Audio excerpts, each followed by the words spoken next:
Ce faci, mă, scumpete mică? Ce faci, scumpeta lui tati? Ce faci, mă, tati? Ce faci, mă, tati, scumpeta mică?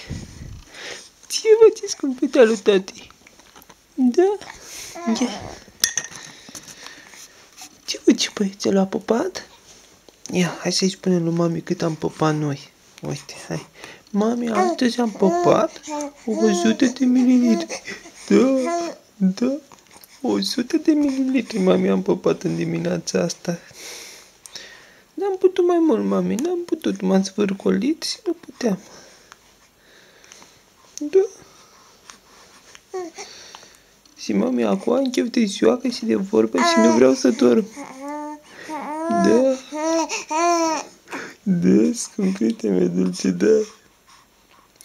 Da. Spune, mami, eu vreau să mă joc acum. N-am chef de somn, mami. Da. Da. Hai să-i spunem o poveste lui mami.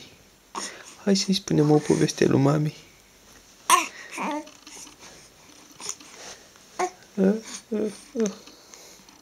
Of, of, of. Of, of, of. Of, of, of. Vrei să te ridici? Hai sus, haide. Hai. Hai să ne ridicăm.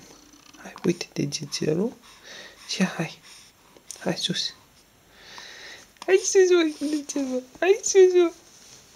Hai, mă, gândește-mă, ce vrei? Trece moșul prin salon. Se apasă pe un buton. Tit. Tit. Bă. Bă.